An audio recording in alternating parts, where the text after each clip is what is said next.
Өнөөдөр бол бид үйл хөдлөлийн зах зээлийг хөрөнгө оруулагч девелопер өнцгөөс харж ер нь бодит сорилт капиталын нөхцөл болон төслийн амжилт ер нь алдааны талаар ярилцах болон тэгэхээр манай студид UB Group-ийн үүсгэн байгуулагч Тузын дарга Батбаатар ирхэн оролцож байна. Тэгэхээр зах зээлийн ер нь бодит нөхцөл байдал яг ямар байгаагаас эхлэх үе. Өнөөдрийн хувьд бол яг хамгийн ер нь буруу үнэлэгдэж байгаа зүйл юу вэ? Үн үү, эрэлт үү, эсвэл эрсдэл үү?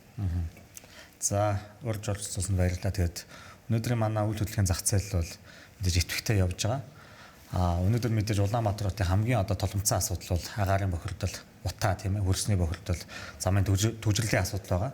Тэгээд үүний цаанд бол мэдээж бид бүхэн ингээ нүүдэлчин ард түмэн. Тийм учраас нийтдээ Улаанбаатар хотод 475 мянган айл өрх амьдарч байна. Түүний 270 мянган дунджаар орон сууцнд 200 гаруй мянган гэр хороолт амьдарч байна. Тэгэхээр бид мэдээж гэр хороолт маань бараг нийт айл өрхийн Улаанбаатар хотын 40 гаруй хувьд байгаа учраас хүссэн үсэг бол автааны асуудал болон бид бүхэн байгалийн онцлогоос шалтгаалаад зайлшгүй өвөлдөө бол нэлээд утаатай тоолсч бол байгаад.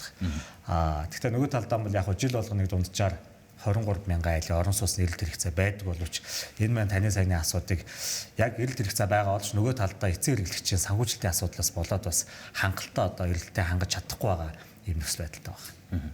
Ер нь хөгжүүлэгчийн бодит сорилтыг л хараад үзээ л да. Ер нь төслийг эхлэхээс илүүтэйгээр дуусгах нь Монголд хэцүү болцсон гэж ярьдаг болсон шиг санагдах юм. Тэгэхээр ер нь аль шатанда хамгийн их гацаа үүсээд байгаа юм. Юунаас болоод? За, нэгт мэдээж аливаа бүтээн байгуулалтыг хийхэд land developers гэхлэнтэй газар хөгжүүлэлт. Тэгэхээр эхний эжэнд бол мэдээж ямар байршилд ямар бүтээн байгуулалт хийх үү гэдэг эхний хамгийн төсөл байханд бол үндсэн суурь нь бол газар байх хэрэгтэй. Тэгэхээр газрын асуудал байгаа. Газрын асуудлыг дагаад дэд бүтцийн асуудал. Өнөөдөр Улаанбаатар хотод дулааны их усрал, сахилгааны их усрал хязгаарлагдмал. Тухайн хүсэж байгаа техникийн нөхцөл бол яг олгож байгаа нь бол гүцэхгүй байгаа. Тэгэхээр бол Улаанбаатар хот маань сахилгааны хязгаарлагдмал байдлаас болоод хангалттай хэмжээний дулаан болон сахилгаан шугам сүлжээний техникийн нөхцөлийг өгч чадахгүй байгаа бол мэдээж хамгийн тулгамжтай эхнээс сорилт байгаа. Дараагийн сорилт нь юу вэ гэхээр санхүүжилтийн асуудал. Мэдээж аливаа хөрөнгө оруулагч бол тухайн төслийг хэрэгжүүлэхдээ өөрөөсөө болон бусдаас 30% ч юм уу те хөрөнгө оруулалт хийчихэд үлдсэн 70% бол захиалагч болон банкнаас үүд юм уу, банксаас үүд юм бусад их усраас хайх юм нийтлэг юм шинж тэмдэг байдаг. Тэгэхээр энэ санхүүжилтийн асуудал маань хамгийн том тулгцсан асуудал байгаа даа учраас маш олон төслүүд бол эхлээд баригжих явцдаа бол хугацаа хойшлох нөгөө таварлшаагүй санхүүгийн эрсдлүүд үүсээд төсөл хойшлоход маш олон эрсдэл бий болдог. Үүнээс шалтгаалаад нөгөө барилга барьж байгаа болон хөгжүүлэгч компани болон захиалчдын хооронд үл ойлголцож байт юм уу тийм ээ. Альсвал төлөвснөөрөө байранд орж чадахгүй байх ийм эрсдлүүд бол байнгын бий болж байгаа. Өөрөөр хэлбэл хэлснээр эрэлт бол өндөр байгаа. Гэхдээ энэ бол мэдээж бодиттой эрэлт болж таарч байна. Гэхдээ нийлүүлэлтийн талд аваад үзэхлээр энэ чинь хүндрэлүүд маш их байна л да тийм ээ. Бүтээгдэхүүний хувьд бол нэр төрөл цөөн эсвэл санхүүжилт талдаа асуудал гэж байна. UB Group-ийн хувьд бол нэг магадгүй үзэгчдэд сонирхолтой гэхээс илүүтэйгээр илүү хэрэгтэй байж магадгүй би зүйлийг сэдвийг үндэ гэж бодод байна. Энэ юу гэхээр түрээслээд өмчлөх хөлбөр гэдэг шинэ бүтээгдэхүүн гэж ярих уу зах зээлийг илүү их өөрчлөх гэсэн оролдлого гэж ярих уу. Энэ талаар эхлэх үү. Яг өнөөгийн нөхцөл байдал бол жилдээ 15 мянган айлын орон сууц ашиглалтанд орж шинээр яг ингээд зах зээлийн бодит эрэлт хэрэгцээ 23 мянга гаруй айлын орон сууцны эрэлт хэрэгцээ байгаа. Түүний бол 60% нь шууд 6% их усраас хамааралтай буюу 6% морожийн зээлд хамрагдах хүсэлттэй юм иргэд байж идэг. Гэтэл өнөөдөр манай төв банкнаас болон арилжааны банкуд олгож байгаа 6% их усэр маань хязгаарлагдмал байгаа.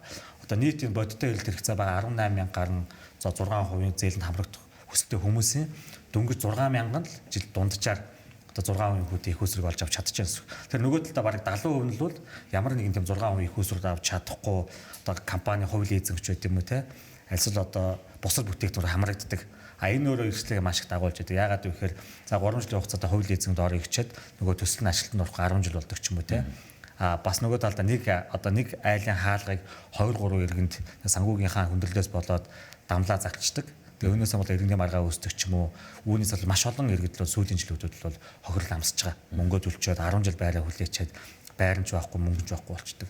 Тэр яг Улаанбаатар группийн хувьд ингээд залуу девелопер компани бид бүхэн бас нэг ийм тусдаа өөр санхүүгийн бүтээгдэхүүн гаргахгүй бол энэ зах зээлийн бий бол 70% эрэлтийг бол нийлүүлэх хэмжээний одоо өнөөгийн санхүүгийн их усрын байхгүй байгаа. Тэгэхээр бид бүхэн бол шинэ их уср хайхыг эрэлхийлж байна.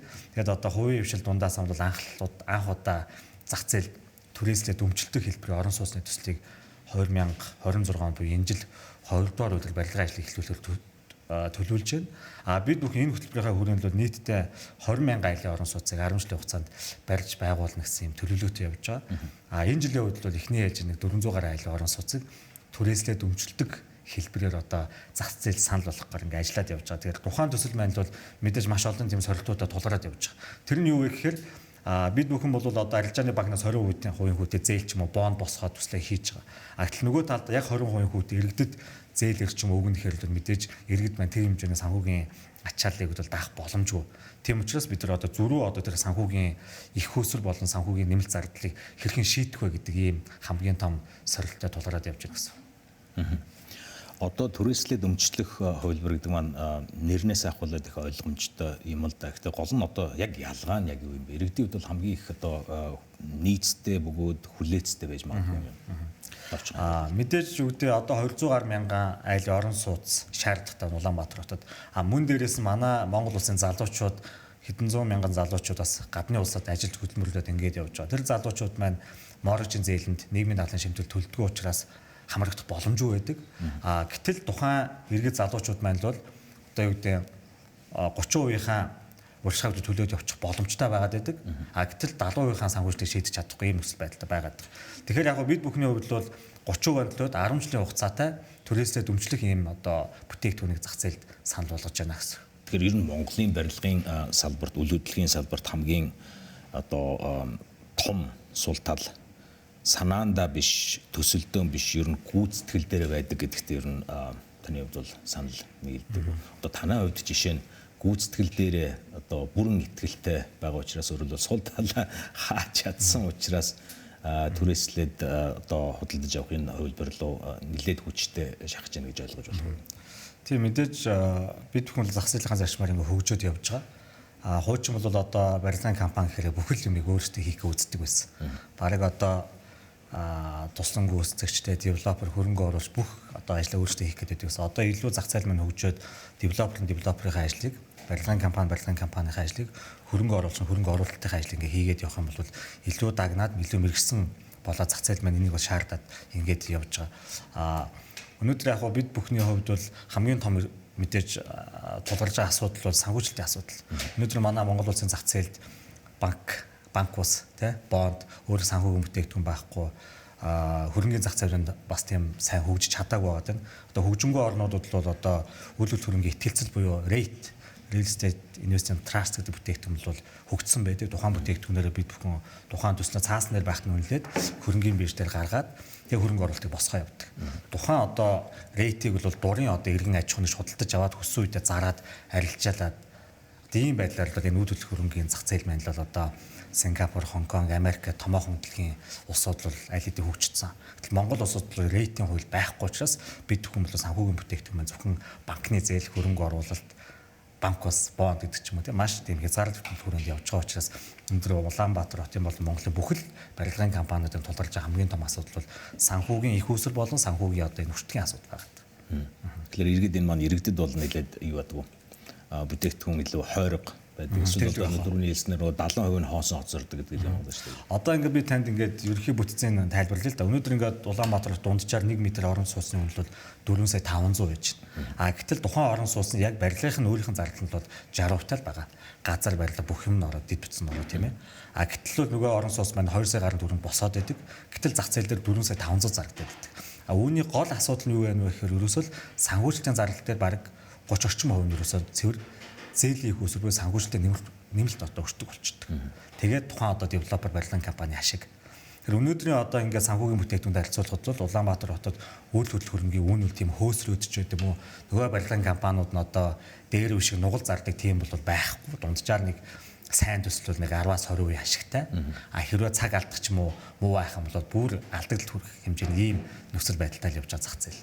Тэгэхээр маш товчоноор харах юм бол орон сууцны үн бол буурах боломжтой. Гол нь энэ санхүүжилтийн асуудлыг бүтцийн буюу тогтолцооны хувьд шийтгэл ёстой гэсэн. Мэдээж үгдээ нөгөө талдаа дид үтсийн асуудал, газрын асуудал байна. Энэ өөрөө өөрчлөлтөөр бас нэлээдгүй. Одоо дид үс газар маань нийлээд бараг 15-20% эзэлдэг. Дээрээс нь санхүүжилт 30% эзэлдэг. Тэгэхээр үндсэндээ дид үс газар болон санхүүжилтийн зардал маань тухайн үеийн бараг 50% 50% болоод эзэлж яах гэсэн. За их баярлалаа бидэнд ярьсан гэсэн. За баярлалаа.